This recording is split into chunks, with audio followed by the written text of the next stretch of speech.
Il y a 15 jours, je vous ai parlé de la miséricorde de Dieu, vous vous rappelez que la miséricorde de Dieu, c'est sa bonté, c'est son amour, c'est sa fidélité, et que la miséricorde de Dieu était éternelle pour nous, la miséricorde de Dieu était ouverte pour nous, la miséricorde de Dieu était ouverte pour que chacun d'entre nous puissions bénéfice de sa miséricorde, de sa bonté, de son amour. Et on avait dit la semaine dernière que celui ou celle qui est au bénéfice de la puissance de Dieu, de la miséricorde de Dieu, c'est quelqu'un qui ne craint pas, c'est quelqu'un qui est toujours dans la louange, c'est quelqu'un qui aime, c'est quelqu'un qui avance, c'est quelqu'un qui brise et qui taille en pièces tous les ennemis, c'est quelqu'un qui est puissant, qui avance jusqu'au retour de Jésus-Christ. Amen.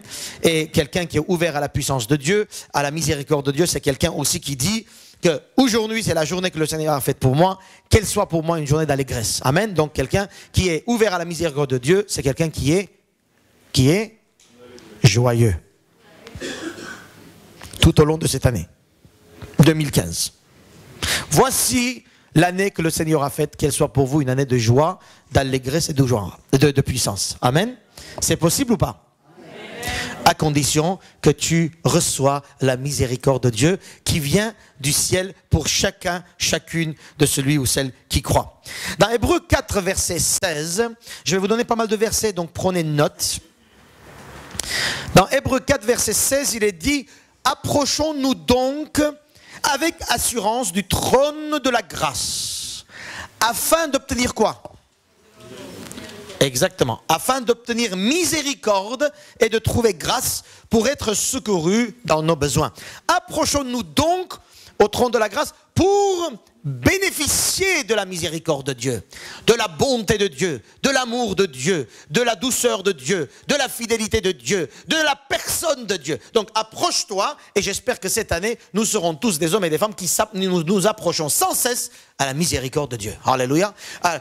Au trône de Dieu, dans la prière. Donc, quand quelqu'un s'approche devant le Seigneur, quand quelqu'un s'approche avec foi en Jésus-Christ, amen, reçoit la bonté et la miséricorde de Dieu pour sa vie. Pour le jour même, pour le jour J, pour le heure H. Alléluia. À chaque fois que tu t'approches du Seigneur, il est dit afin d'obtenir miséricorde. Donc tu t'approches devant le Seigneur en Jésus-Christ, celui qui est mort et ressuscité pour toi, d'ouvrir la grâce de Dieu, le trône de la grâce de Dieu pour toi. Tu t'approches par la foi en Jésus-Christ et le Seigneur dit ma bonté pour toi, mon amour pour toi, ma fidélité pour toi, ma personne pour toi, mon pardon pour toi. Je suis là pour toi. Alléluia. Et ça, c'est tout le temps. À chaque instant de ta vie. Le problème, c'est qu'à chaque instant de la vie, nous ne nous approchons pas de Dieu. C'est ça le problème. Alléluia. Parce que si toi, tu t'approches de Dieu, Dieu donne ce qu'il a promis. Et donc, beaucoup de gens, même des chrétiens, qui croient que Jésus est là, Jésus essaye, mais ils ne s'approchent pas. Amen. On va parler un petit peu de la miséricorde aujourd'hui. Je vais continuer un peu. Et je vais vous inviter à aller dans Osée, chapitre 6. Dans Osée, chapitre 6, nous allons essayer de voir quelque chose. Donc, Osée, chapitre 6. Osée, c'est après Daniel. Après le livre de Daniel, nous avons le livre d'Osée dans l'Ancien Testament, bien sûr. Gloire à Dieu. Prenez vos notes, je prends mon temps. C'est important de lire ce qui suit ici dans chapitre 6 à partir de verset 1 dans Osée. Le prophète Osée a vécu dans le royaume du Nord. Vous savez, à un moment donné, le royaume d'Israël est séparé. Il y a le royaume du Nord et le royaume du Sud. Il a vécu au royaume du Nord et le royaume du Nord a été exilé, cassé, investi par les Assyriens avant le royaume du Sud. Donc le royaume du Nord, il y avait des prophètes, il y avait des rois, il y avait une séparation. Et là, Osée va donner une prophétie à ce royaume du Nord, et ce royaume du Nord qui croit qu'il est fort, il attendait son secours d'Égypte, il attendait son secours des autres pays d'alentour, et Osée, de la part de Dieu, va dire beaucoup de choses. Il va, si vous lisez dans tout le livre Osée, vous allez voir que Osée reproche au peuple, manque de justice, manque de relations humaines, manque de relations avec Dieu. Ils croyaient en Dieu, mais à côté ils avaient leur petite idole, et ils disaient Alléluia, Amen. Ils avaient même créé un temple pour eux, vous voyez, il y avait le temple de Jérusalem, mais eux ils avaient un autre temple à Silo, donc très bien, ils avaient encore leur temple, donc ils étaient tranquillement dans leur coin, ils faisaient ce qu'ils voulaient quelque part. Et Dieu donc va donner beaucoup de paroles, et là, regardez chapitre 6. Venez, retournons à l'Éternel, car il a déchiré, mais il nous guérira. Il a frappé, mais il bandera nos plaies. Il nous rendra la vie dans 2 jours, et le 3e jour, il nous relèvera. Et nous vivrons devant lui. Connaissons, cherchons à connaître l'Éternel. Sa venue est aussi certaine que celle de l'aurore. Il viendra pour nous comme la pluie du printemps qui arrose la terre. Quelle belle parole. Retournez à l'Éternel, revenons à l'Éternel. Il nous guérira, il nous fortifiera, il nous relèvera. Connaissons l'Éternel, il viendra absolument comme l'aurore du matin, il viendra nous faire du bien. Oh Seigneur, comme tu es bon Seigneur, comme tu es bon Seigneur. Voilà des belles paroles. D'ailleurs, c'est un appel extraordinaire à la repentance. Voilà ce qu'il disait le peuple. Donc nous voyons que dans ce peuple, il y avait quand même des croyants. Amen. C'est des paroles, on va dire, bienfaisantes. Puisque c'est des paroles qui disent, retournons à l'Éternel, il fera du bien. C'est ce que je vous dis aussi, revenez à l'Éternel, vous allez voir ce que le Seigneur va faire pour vous. C'est ce qu'on dit sans cesse. Mais regardez, on va dire, la note que Dieu va donner à cette parole. C'est extraordinaire. L'appréciation que Dieu va donner à cette parole. Verset 4. Voilà ce que le Seigneur dit. Que te ferai-je, Éphraïm? Que te ferai-je, Juda? Votre piété est comme la nuée du matin, comme la rosée qui bientôt se dissipe. C'est pourquoi je les frapperai par les prophètes, je les tuerai par les paroles de ma bouche. Et mes jugements éclateront comme la lumière, car j'aime la miséricorde et non pas le sacrifice, et la connaissance de Dieu plus que les holocaustes. Ils ont, comme les autres hommes, transgressé l'alliance. C'est alors qu'ils m'ont été infidèles. Vous vous rendez compte de ce qui se passe? Parce que si vous ne vous rendez pas compte de ce qui se passe dans ce texte, vous n'allez pas comprendre le message après. Des chrétiens, des croyants. Revenons à l'Éternel, Dieu nous relèvera, Dieu nous fera ça, Dieu nous fera ci, revenons, alléluia. Oui, oui.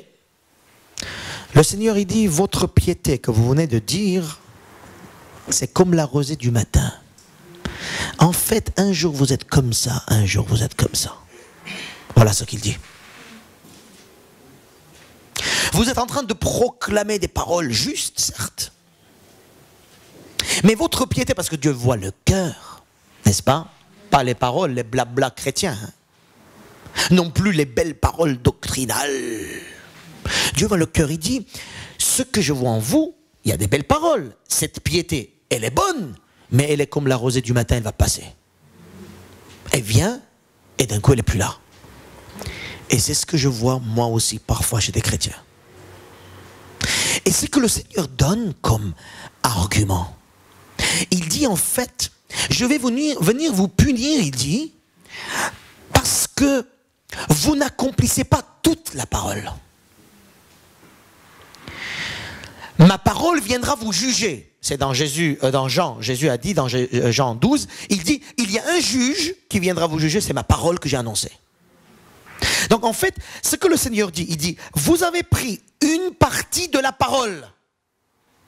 Il viendra nous faire du bien, il viendra nous relever, il viendra nous guérir. Nous. Vous vous rendez compte? Le Seigneur dit, vous n'accomplissez pas toute la parole. Vous avez été infidèles à l'alliance. Parce que être fidèle à l'alliance, être fidèle au Seigneur, c'est toute la parole. Et non pas une partie de la parole. Ce qui m'intéresse, ce que moi je pense, ce que moi je crois, ce que moi je vois, ce que moi je sens. Amen. Parce que Dieu, il dit, vous avez été infidèles à ma parole, car vous n'avez pas exercé la miséricorde. Vous avez dit des belles paroles, vous avez été des bons chrétiens de dimanche, vous avez été des bonnes personnes qui prêchent la parole, mais vous n'exercez pas la miséricorde. Car moi, je veux la miséricorde plus que des sacrifices. Alléluia. C'est pour cela, il dit, vous n'avez pas été fidèles à l'alliance. Alors que la première partie, quand on a lu, on voit qu'on se dit, mais gloire à Dieu, il dit, mais c'est des gens quand même croyants. Il dit, venez à l'Éternel, il nous relèvera des belles... Même une prophétie sur le Nouveau Testament. Deuxième jour, il nous visitera. Troisième jour, il nous relèvera. Ça vous rappelle quoi? La résurrection de Jésus. Il y a une prophétie même là dans ce texte. Mais Dieu dit, qu'est-ce que je vais faire de vos paroles? Votre piété là, ça vient, ça passe. Aujourd'hui, vous dites ça, demain, vous n'êtes pas là. Aujourd'hui, vous dites ça et... Vous avez été infidèle à l'alliance parce que vous ne vivez pas toute la parole. Et là, le Seigneur met l'accent sur le peuple d'Israël parce qu'il n'exerçait pas la miséricorde. Il s'en fichait des frères et des sœurs. Il s'en fichait de ceux qui étaient autour d'eux. Vous avez reçu, on a parlé, nous approchons pour recevoir la miséricorde de Dieu. Pourquoi faire? La bonté, quand je reçois la bonté du Seigneur, quand je reçois l'amour du Seigneur, quand je reçois la fidélité du Seigneur, quand je reçois la douceur du Seigneur, c'est pourquoi faire, mes frères et sœurs? Pour exercer. Si je n'exerce pas cela, je suis à moitié dans ma foi chrétienne. Tu es même en train d'être infidèle à l'alliance de Dieu. Parce que l'alliance, il fait une alliance, il vient vers toi pour que tu puisses faire, pour que tu puisses vivre dans la miséricorde. Et là vous voyez, j'aime la miséricorde plus que toute autre chose. Et la miséricorde pour nous, c'est la bonté, l'amour, la compassion, le pardon, la justice. Et je vous rappelle les 9, on va dire, la suite du fruit de l'esprit. Le fruit de l'esprit, c'est quoi? Amour. Après, la joie, la paix, la patience, la fidélité, la bonté, la douceur, la maîtrise de soi. En fait, le fruit de l'esprit, quand il vient en moi, en fait, Dieu exerce en moi une miséricorde. Il me donne l'amour, la bonté, la fidélité. Il me donne à moi. Mais après, c'est quoi ce fruit? Il faut que ça sorte. Et quand ça vient vers moi, tout ça, et quand je suis que à la première partie de la vie chrétienne pour recevoir, mais quand ça ne sort pas, mes frères et sœurs, nous n'exerçons pas la miséricorde de Dieu, donc nous sommes infidèles à l'alliance de Dieu. Alléluia!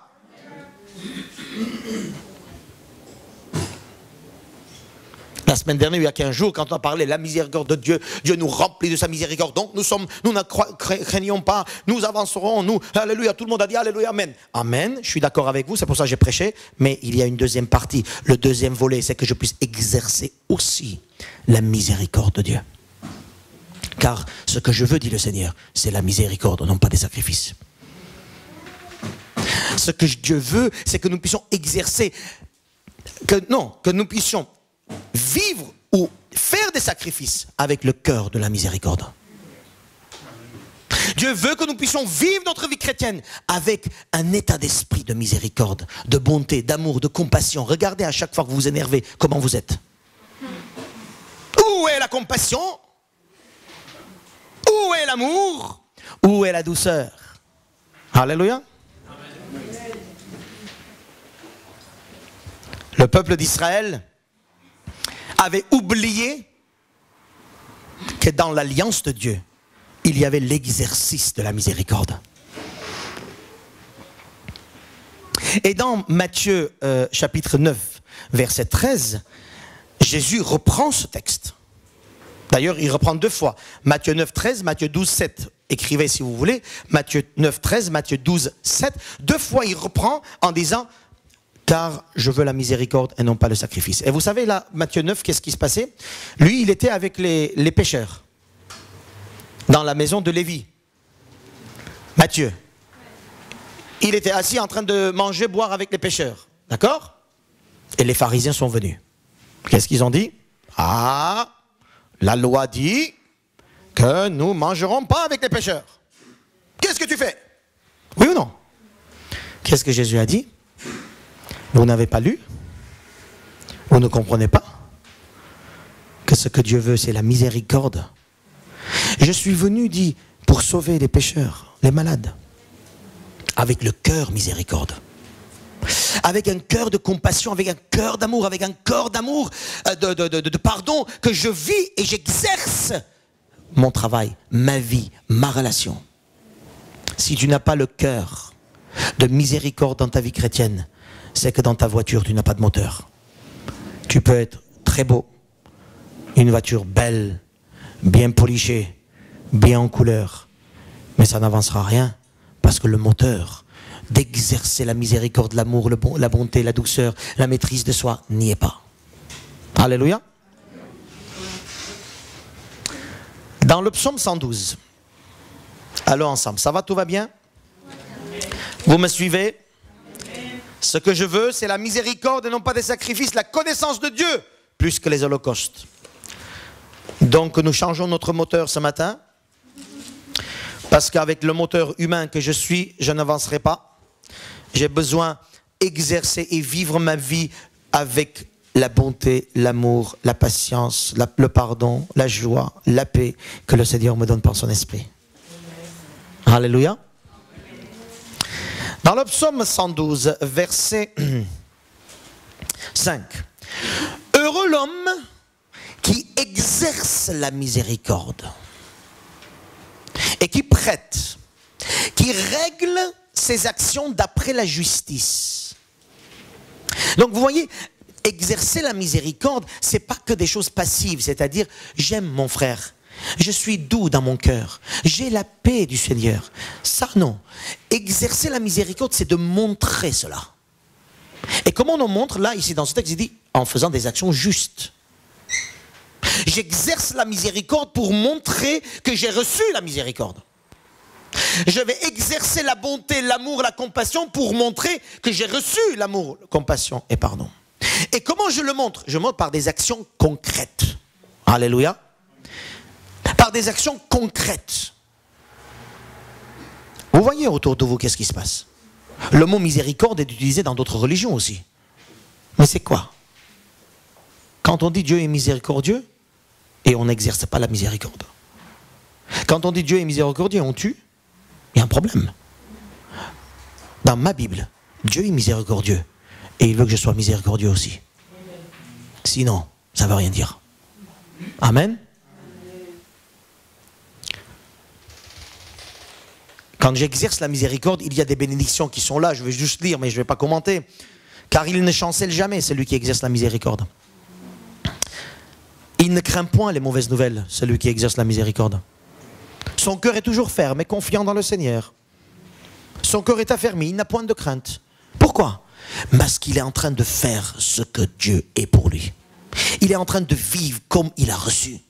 Il a reçu l'amour, il donne de l'amour. Il a reçu le pardon, il donne de pardon. Il a reçu la compassion, il donne la compassion. Il a reçu la douceur de la part de Dieu, il donne la douceur. Il ne craint rien. Pourquoi? Parce qu'il est en train de faire exactement comme le Seigneur a demandé, comme le Seigneur a fait pour lui.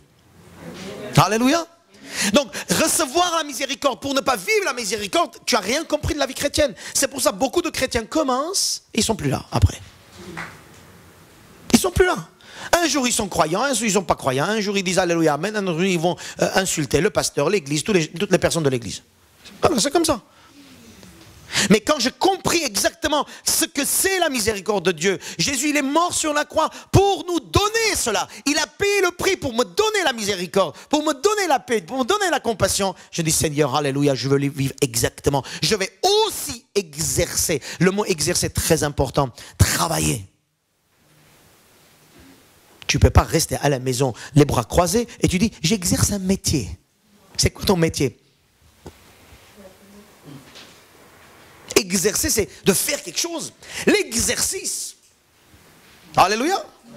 Donc j'exerce la miséricorde, ça veut dire que je travaille, je réfléchis, je prie, je demande de l'aide du Seigneur. Je dis remplis-moi Seigneur, je vais être comme toi. Exercer, aller vers, se sacrifier. Mais je ne vais pas te demander, je ne vais pas te pardonner parce qu'il faut que je pardonne. Non, je te pardonne parce que Dieu m'a pardonné. Par exemple. Et ça, je fais avec joie. Si je ne fais pas avec joie, ça devient un sacrifice. Et le Seigneur dit, je ne veux pas de ton sacrifice. Hein. Vous donnez vos dîmes, vos offrandes, en tout cas, pour ceux qui donnent. Pour ceux qui ne donnent pas, donnez. Hein. Vos dîmes, vos offrandes. Hein. Vous donnez, si vous dites comme ça, vous allez voir le trésorier en disant, oh, je te donne ma dîme. Ne donne pas, il vaut mieux. Hein, parce que le Seigneur n'aime pas ce sacrifice-là. Le Seigneur aime à ce que tu donnes avec joie. Allez voir le trésorier, donc donnez-lui avec joie maintenant. Alléluia. Avec joie, avec sourire, avec chanson, avec danse. L'Ancien Testament, il venait devant le Seigneur avec des danses. Hein? Nous, on ne veut même pas voir le trésorier à l'église dimanche matin. Vous voyez, c'est quand même le contraire. Hein? Hein? Ça y est, il n'est pas là aujourd'hui. Tant mieux. Comme ça, je donne la semaine prochaine. Pendant une semaine. Amen. J'exerce parce que j'aime, parce qu'il m'a donné, parce qu'il a été omni-amour pour moi. Et je ne fais pas parce qu'il faut. Sinon le Seigneur a dit, sacrifice, je ne veux pas, je veux miséricorde. Alléluia. Dans Michée chapitre 6, verset 8, écrivez tout simplement, je vais tout simplement lire, prenez note, Michée 6, 8. On t'a fait connaître, ô homme, ce qui est bien. Et ce que l'Éternel demande de toi, c'est que tu pratiques la justice et que tu aimes la miséricorde. C'est extraordinaire. C'est que tu aimes à faire miséricorde. Et après il finit, il dit, et que tu marches humblement devant ton Dieu. Tu aimes à faire miséricorde. Et non pas tu fuis la miséricorde. Pourvu que je ne la vois pas ce matin. Hein? C'est-à-dire, pourvu que je ne la vois pas. Mais non. Voilà, regarde-la en face et exerce la miséricorde. Ce que Dieu demande de toi, c'est ça. Parce que ça fait partie de l'alliance. Ça fait partie de ta vie avec le Seigneur. Le Seigneur t'a donné tellement de choses pour que tu puisses vivre ce qu'il t'a donné. Michée 6, 8, c'est bon, vous avez noté? Zacharie 7, 9. Zacharie 7, 9. Il nous dit la chose suivante. Ainsi parlait l'Éternel des armées. Rendez véritablement la justice et ayez l'un pour l'autre de la bonté et de la miséricorde. Ayez l'un pour l'autre de la bonté. Voyez, parfois on parle de la bonté, parfois on parle de l'humilité. Tout ça, c'est la partie du fruit de l'esprit. Hein, parce que miséricorde ne peut pas être loin du fruit de l'esprit. Bonté, miséricorde, amour, justice, accueil, sourire. Alléluia. Alléluia. Exerce la miséricorde. Exerce-la. Et à n'importe qui. Hein. N'exercez pas la miséricorde à des gens qui vous aiment, à des gens qui vous accueillent, à des gens qui vous sourient, à des gens qui sont copains, à des gens qui vous disent « Oh, non !» Exercez la miséricorde à tout le monde. Sinon, on sera pire que des autres religions parfois quand on donne à des gens qui sont comme nous. On aime des gens qui sont comme nous. Non, on exerce la miséricorde envers le monde entier. Je vous assure, ça va être de plus en plus difficile maintenant. Hein? Amen. Pourtant, ça c'est le sacrifice de la miséricorde, parce que je crois que miséricorde est aussi sacrifice. Mais sacrifice sans miséricorde, ça ne marche pas. Miséricorde sans sacrifice non plus, ça ne marche pas. Ce que le Seigneur veut, c'est d'abord qu'on ait un cœur comme lui, exercer. Et je voudrais vraiment attirer votre attention. Nous avons reçu pour exercer la miséricorde. Et là on voit l'humilité, la justice, l'amour, la bonté, exerce-le. Qu'est-ce qu'il y a si tu te tournes vers quelqu'un et tu dis, c'est lui qui t'a blessé, hein? Tu tournes vers quelqu'un et tu lui dis, je te pardonne. Tu ne demandes pas pardon, ben je ne te pardonne pas, c'est pas grave. Mais je te montre mon amour. Je te montre ma compassion. Au lieu de s'énerver, au lieu de faire la tête, au lieu de... Moi, mes frères et sœurs, je veux faire partie de l'alliance de Dieu. Regardez, on se dit des bonnes paroles du Seigneur. Je vous prêche presque tous les dimanches. On donne comme le peuple d'Israël a dit des choses. Revenez à l'Éternel, il est bon, il nous relève, alléluia. Et le gars, il ne peut même pas exercer la miséricorde avec des gens qui sont autour de lui. Je trouve qu'il y a un gros problème dans les églises. Chez les pasteurs aussi parfois. On n'arrive pas à exercer la miséricorde. Alors moi j'ai compris quelque chose, c'est que pour moi la chose la plus importante c'est de rester dans l'alliance de Dieu. Amen. Et non pas me faire semblant que je suis dans l'alliance de Dieu. Et comment je reste dans l'alliance de Dieu? En exerçant la miséricorde selon Osée 6. Alléluia. Il nous a sauvés, il nous a fait miséricorde. Maintenant j'exerce. Sinon ça ne marche pas. Sinon ça ne marche pas. Le Seigneur tient compte de tout ça. Regardez dans Luc, venons au Nouveau Testament maintenant. Luc chapitre 6, versets 35 à 36. Là, c'est quelque chose d'extrêmement fort pour un enfant de Dieu.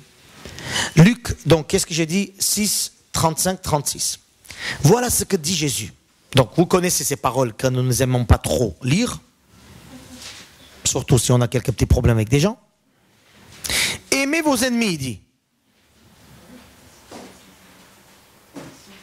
Aimez vos ennemis. Ça, je ne l'ai pas vu dernièrement. Cette semaine, je n'ai pas vu que quelqu'un a aimé son ennemi. On a vu le contraire. On a tué les ennemis. Je ne vois pas de quel Dieu on parle. Mais en tout cas, mon Dieu lui dit, aimez vos ennemis. Amen. Faites du bien, il dit. Prêtez sans rien attendre, sans rien espérer. Votre récompense sera grande. Et vous serez, regardez bien, vous serez fils du Dieu très haut. Car il est bon pour les ingrats. J'aime pas les ingrats, moi.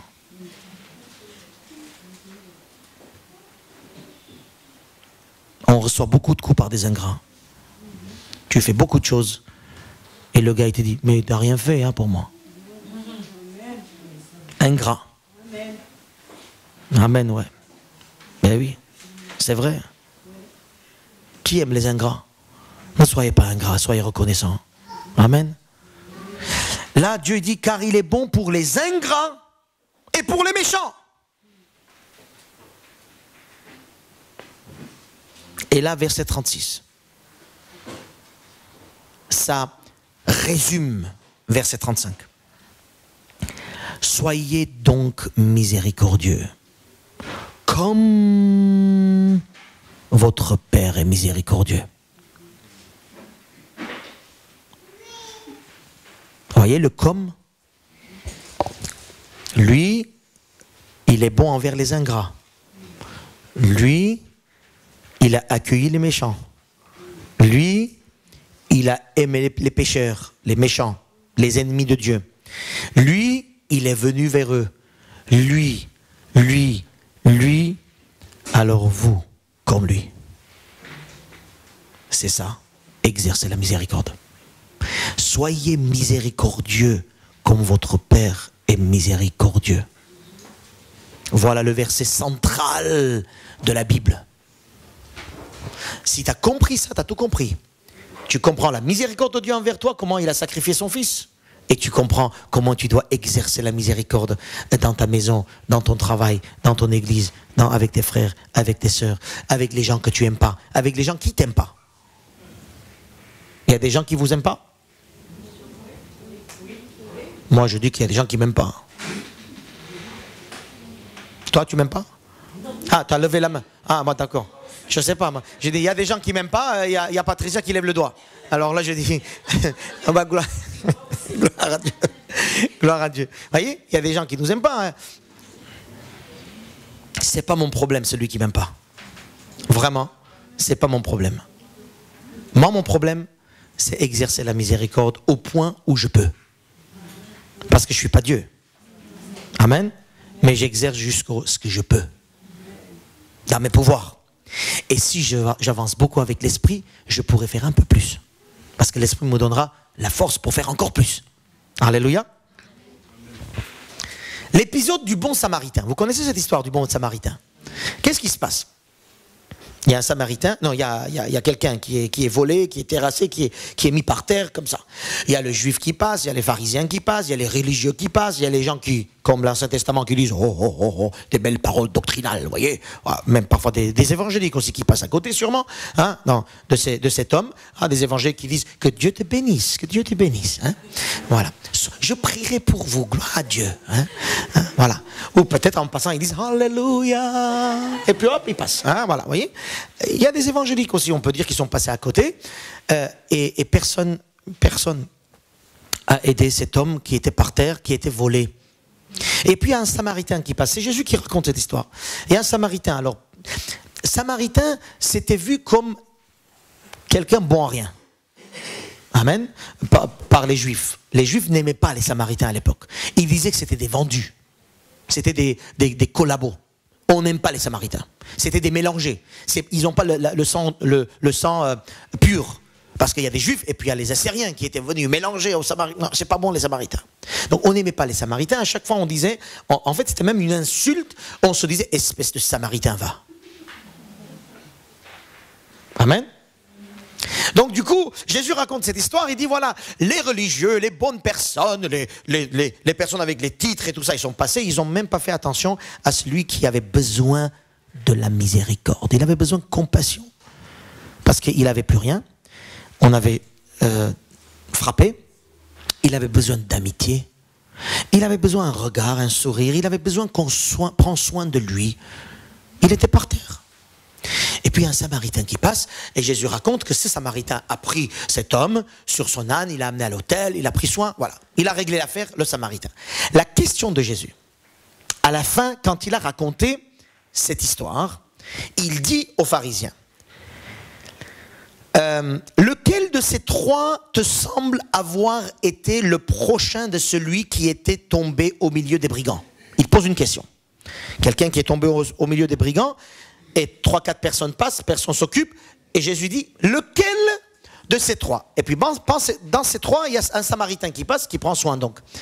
Et la réponse c'est celui qui a exercé la miséricorde. Donc, le Samaritain qui a pris soin de cet homme, qui a compassion, amour, sans dégoût, hein? Vous voyez, sans dégoût.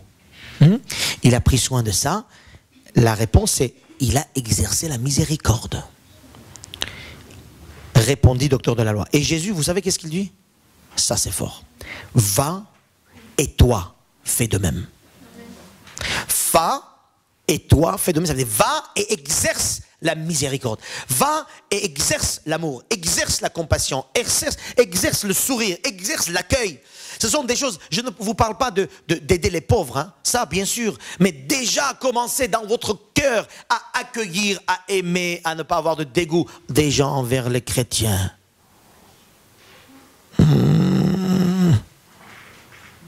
Les chrétiens n'arrivent même pas à exercer la miséricorde, la majorité des chrétiens n'arrivent même pas à exercer la miséricorde avec leurs parents, envers leur église, envers les frères et sœurs, envers ceux qui pensent et qui croient qu'ils sont leurs frères et sœurs. Commencez comme ça déjà, avant d'aller exercer la miséricorde à des gens qui sont ailleurs. Faites ça, mais exercez la miséricorde. Amen.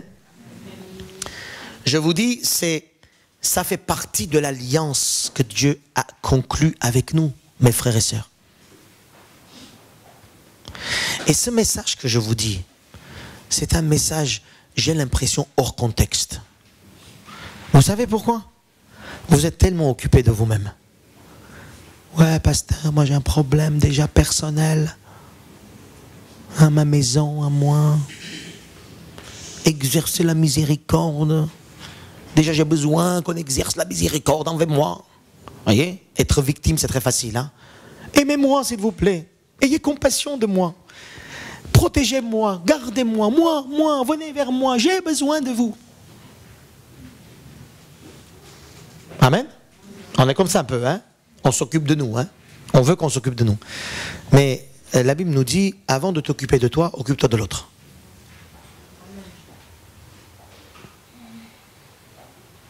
Ça fait partie de l'alliance. Est-ce que tu ressens le besoin d'exercer la miséricorde avec ce que j'ai dit jusqu'à maintenant? Ou est-ce que vous pensez que ce n'est pas du tout qui concerne votre sujet d'aujourd'hui? Pasteur, tu aurais dû changer de sujet, c'est pas très très bon ce sujet aujourd'hui. Est-ce que vous sentez que vous, personnellement, que vous avez besoin d'exercer la miséricorde et que vous n'exercez pas assez? Je ne dis pas du tout, je dis pas assez. Non? Non? Oui? Si? Non? Ouais. Moi, en lisant ce texte, en méditant sur ce texte, sur ce mot, je dis Seigneur, je loupe des choses parfois. Parce que je fais un truc sans avoir l'âme et la compassion. Parce que je fais un truc sans avoir cet état d'esprit de douceur, d'amour, de recevoir, de donner. Je fais un truc sans miséricorde. Sans m'occuper du vrai de ce que c'est. Le fond de l'alliance. Tu m'as aimé, je dois aimer. Tu m'as pardonné, je pardonne. J'ai reçu, je donne. Tu as fait tout ça gratuitement, je fais gratuitement.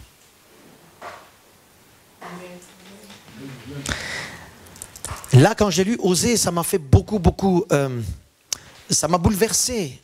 Parce que quand je lisais ce texte, je disais Alléluia, Amen.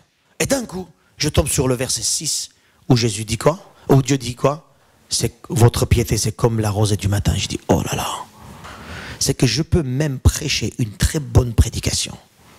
Et Dieu me dit, ce que tu as fait là, ça ne sert à rien. Ton heure que tu as passée, ça a servi à rien. Et il peut dire la même chose à toi. Toi, tu es allé à l'église, ça a servi à rien. Parce que pendant que tu étais là, ton cœur n'était pas là. Ton cœur n'avait pas l'état d'esprit miséricorde. Ton cœur n'était pas dans la bonté, dans l'amour, dans la compassion envers les frères, envers le monde qui a besoin de nous. Donc le Seigneur a dit, ça a servi à rien, puisque tu as été juste une tête et non pas un cœur. Vous avez compris la différence, une tête et un cœur? Une tête, c'est de remplir la bonne doctrine. Un cœur, c'est de vivre la bonne doctrine. Amen. Dans Philippiens 2, versets 1 et 2. Allez, on va terminer.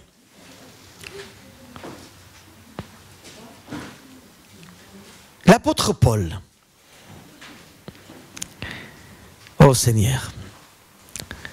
Comment est-ce qu'il a supporté tout ça, lui? Pourtant, c'est le même esprit qui habite en l'apôtre Paul qui habite aussi en moi et en vous. Il est découragé avec les Philippiens. Il fait un travail et puis il y a à Philippe dans l'église, il y a des discordes. L'un dit un truc, l'autre il dit un truc. L'un il est vexé, l'autre il est en colère. Et l'apôtre Paul, il n'a pas de marre, mais il est fatigué. Et vous savez qu'est-ce qu'il dit? Il dit, si donc il y a quelque consolation en Christ, s'il y a quelque soulagement dans l'amour, s'il y a quelque communion d'esprit, s'il y a quelque compassion et quelque miséricorde, s'il vous plaît, rendez ma joie parfaite. C'est ce qu'il dit, hein? Et il y a un même sentiment, un même amour, une même âme. Qu'est-ce qu'il dit, l'apôtre Paul dans l'église? Là, je vais parler un peu de l'église. S'il y a, s'il vous plaît, vous les chrétiens, que vous avez reçu un peu de compassion de Dieu, vous avez reçu un peu d'amour de Dieu, vous avez reçu un peu d'unité de Dieu, et vas-y, exercez ça dans l'église, rendez ma joie parfaite, laissez-moi un peu respirer. C'est ce qu'il dit. Non? Vous avez compris? Dans l'église, les frères et les sœurs, tu dois exercer la miséricorde. Relever ton frère, ta sœur. Aimer ton frère, ta sœur. Pardonner ton frère, ta sœur. Bénir ton frère, ta sœur. Et l'apôtre Paul dit, faites ça pour ma joie. Parce que l'apôtre Paul se réjouit quand il voit une église qui exerce la miséricorde les uns envers les autres. C'est pour ça qu'il était triste. Même s'il il dit toujours, je me réjouis toujours dans le Seigneur, amen. Mais là, il dit, je suis triste. Je suis triste parce que je ne vois pas l'amour les uns avec les autres. Je ne vois pas la compassion les uns envers les autres. Je ne vois pas la miséricorde les uns envers les autres. Je ne vois pas l'amour, la bonté, la fidélité, la patience, la joie les uns avec les autres. Mais il dit, arrêtez, oh. Faites ça. Pour ma joie, rendez ma joie parfaite. Alléluia. Exercer la miséricorde, ça fait partie de l'alliance de Dieu. Aller vers le frère, aller vers la sœur. Ce n'est pas toujours l'un qui doit aller, c'est tous qui doivent aller. Il y a parfois des gens qui disent, ouais, mais je vais à l'église, personne ne me parle. Mais toi aussi parle. Intégrez-vous. C'est pour ça, choisissez une église dans laquelle vous devez vous intégrer et donner votre maximum. Alléluia. Cette église, la porte est ouverte. Moi, je bénis le Seigneur pour chacun d'entre vous et tous les frères et sœurs et tout. Mais intégrez-vous. Quelques consolations. Donnez un peu de consolation aux frères qui travaillent. Au moins. Voyez? Exercer la miséricorde, c'est de s'occuper les uns des autres parce que Dieu s'est occupé de moi. Amen. Allez, allons à Colossiens, chapitre 3. Vous comprenez 2-3 choses de la part de Dieu? Ça vous fait du bien? Ça va? Merci Seigneur. Et le Seigneur veut nous éduquer, mes frères et sœurs. Le temps est court, la fin de monde s'approche et il faut qu'on soit vraiment très juste. Il faut qu'on se sanctifie de plus en plus, vite. On ne peut plus jouer église. On n'aura même plus le temps de dire quelle église je vais ce matin. Un jour, tu n'auras même pas ce temps. Tellement la persécution, l'attaque sera difficile et sera dure sur nous. Là, on est en train de choisir, nous, de venir à l'église. Et d'ailleurs, il y en a même qui disent, on va à quelle église ce matin? On va à Arnouville, Villiers, Paris, Goussainville, où? On va où? On a le choix, merci Seigneur. Je bénis le Seigneur pour le choix que nous avons maintenant. Mais un jour, on n'aura pas ce choix. Donc là où tu es, profite-en au maximum. Sanctifie-toi, fortifie-toi, exerce la miséricorde. À un moment donné, tu n'auras plus ce choix à faire. Amen. Colossiens chapitre 3, verset 12, à partir de verset 12. Toujours dans le cadre de l'église. Ainsi donc, comme des élus de Dieu, parce qu'on parle des chrétiens qui ont reçu la miséricorde. Amen. Comme des élus de Dieu, saints et bien-aimés, revêtez-vous de sentiments de compassion, de bonté, d'humilité, de douceur, de patience. Supportez-vous les uns les autres et si l'un a un sujet de se plaindre de l'autre, pardonnez-vous réciproquement. De même que Christ vous a pardonné, pardonnez-vous aussi. Mais par-dessus toutes ces choses, revêtez-vous de l'amour qui est le lien par excellence, qui est le lien de la perfection.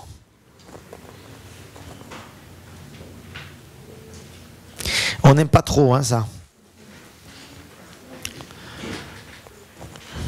L'apôtre Paul a dit à Timothée, vers les derniers jours, la saine doctrine ne sera pas bien acceptée.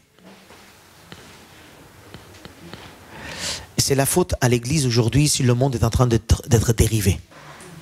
Vous savez pourquoi? Parce que l'Église a commencé à donner aux gens de l'Église des désirs charnels. Les désirs charnels, c'est quoi? Le pouvoir, la réussite, la force, la richesse. Aujourd'hui, il y a des églises qui prêchent. Oh, bénédiction physique sur toi, bénédiction spirituelle sur toi, bénédiction ça. Et oui, si l'église a perdu le sens même de la miséricorde, qu'est-ce qu'on attend de l'église? C'est pour ça que la France n'est plus un pays chrétien. Il y a beaucoup de pays qui ne sont plus chrétiens. Il y a des églises qui ne sont plus chrétiennes. Parce qu'on ne prêche pas. N'oubliez pas ce qu'on a lu dans Osée. Toute la parole. Jésus a dit, ma parole vous jugera. Toute la parole. On ne peut pas prendre juste une partie. Et là, dans la vie de l'Église, qu'est-ce que dit Paul aux Colossiens? Revêtez-vous. Et revêtez-vous tous les sentiments de compassion, d'amour, de douceur. Et faites cela par le lien de l'amour. Ça, c'est exercer la miséricorde. Mes frères et sœurs, sortez de l'individualité. Exercez la miséricorde. Vivez la miséricorde, la compassion. Faites en sorte de vous tourner les uns vers les autres. Accueillez-vous, il dit, comme Christ vous a accueilli. Ça, c'est la miséricorde pour moi.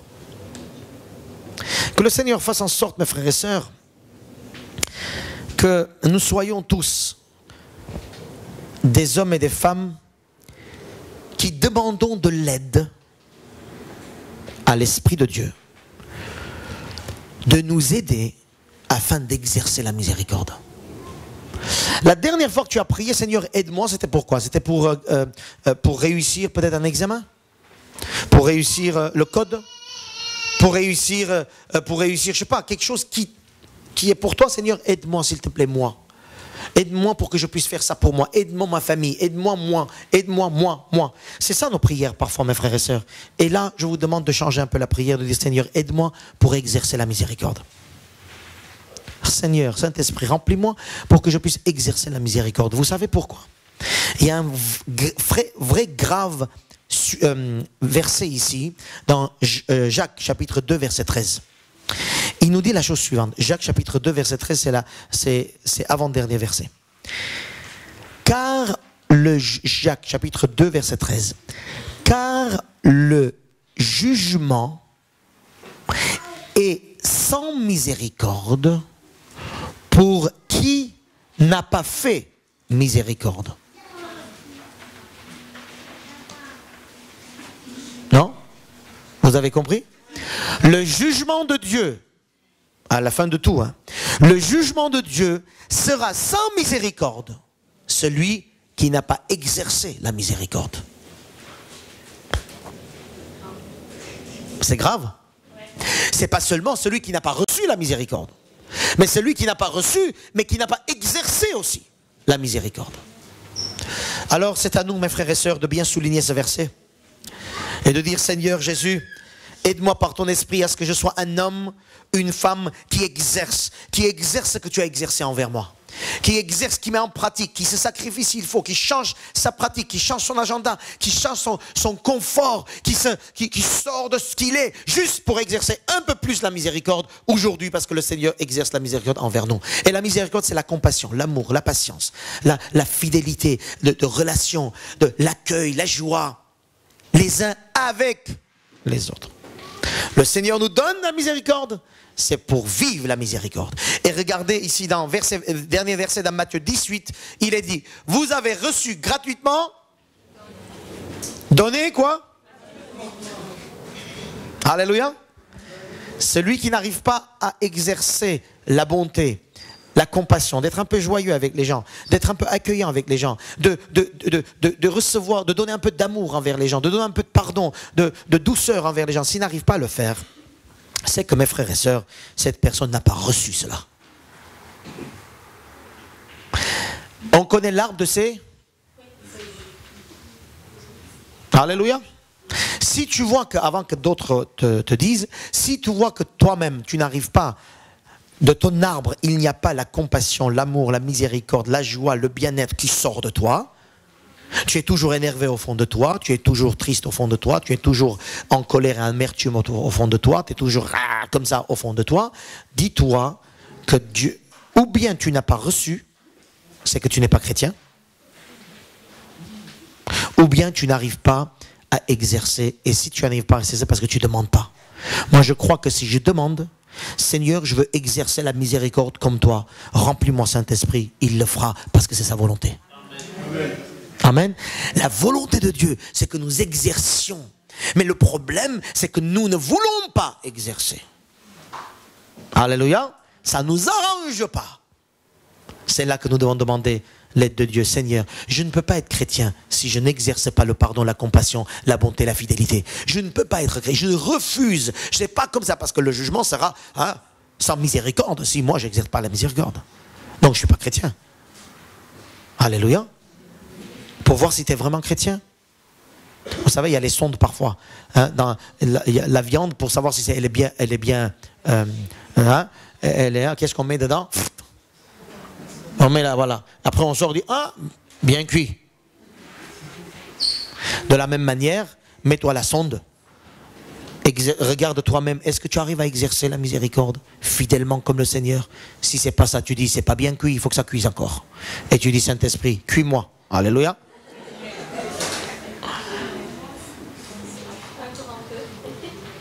Il y a bleu, bleu, hein, bleu, à point, saignant, non, bleu, saignant, à point, bien cuit. Bien cuit, comme ça craque quand tu manges. Et quand tu donnes quelqu'un de la viande, tu dis, alléluia, je suis bien cuit dans le Seigneur. Amen. Et nous devons exercer la miséricorde car la miséricorde, Dieu a exercé envers nous. Amen. Cette semaine, allez, mettez-vous au travail. Ok? On va se mettre au travail cette semaine. Hein? Alléluia. Oui ou non? On va se mettre au travail cette semaine. On va montrer à ce monde que j'ai reçu la miséricorde de Dieu. Donc je vais vivre autrement. Et on va mettre au travail. On va se mettre au travail. On va bénir le Seigneur. Et puis on va apporter gloire à notre Dieu. J'apporte gloire à mon Dieu quand j'exerce la miséricorde comme lui. Alléluia. Et si je n'arrive pas, il y a la possibilité de prier. Pour ceux qui ne savaient pas, je répète, il y a la possibilité de prier, de dire Saint-Esprit, je ne veux rien d'autre, ne m'aide pas pour moi, ne me donne pas la force pour moi, ne bénis pas ma maison pour moi, aide-moi pour que j'exerce la miséricorde avec tout ce que ça comporte. Vous avez compris, la miséricorde, le mot miséricorde, c'est très riche. Donc j'ai tout dit pendant, il y a 15 jours, aujourd'hui, donc prenez note, faites une liste en disant je dois exercer ça, ça, ça, ça, ça. La liste elle sera longue, hein, parce que la miséricorde, dans ce mot en hébreu, ça comporte tout l'être de Dieu, en fait. C'est pour ça qu'il dit, votre Dieu est miséricordieux, vous aussi. Soyez comme votre Père Céleste parfait. Hein? À un moment donné, il dit parfait, à un moment donné, il dit saint, à un moment, il dit miséricordieux. C'est exactement la même chose. Nous ressemblons à Christ. Hein?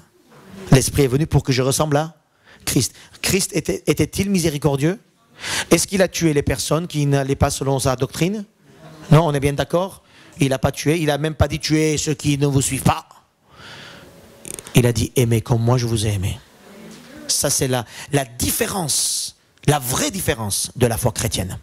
La vraie différence par rapport à tout le reste. Alléluia. Aucune religion vous dira ce que je viens de dire. Aucune. Sauf Jésus a dit, et c'est pour ça que je le suis, c'est pour ça qu'il est mon roi, c'est pour ça qu'il est mon Seigneur, c'est pour ça qu'il est mon berger, et toute la gloire à lui. Alléluia. Acclamez-le.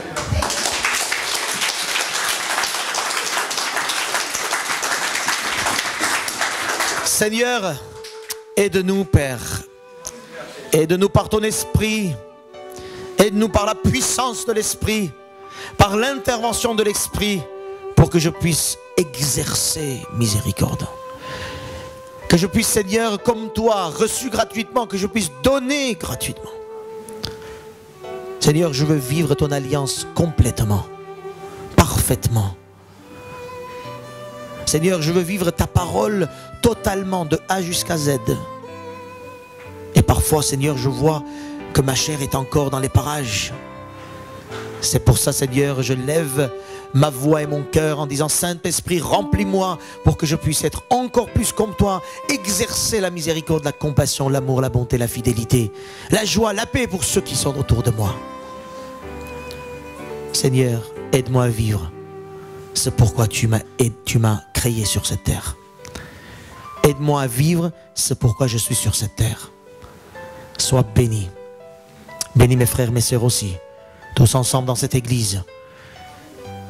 Tous ensemble, Seigneur, que nous puissions exercer la miséricorde les uns envers les autres pour ta seule gloire, afin que cette église et ton église soient sans tache.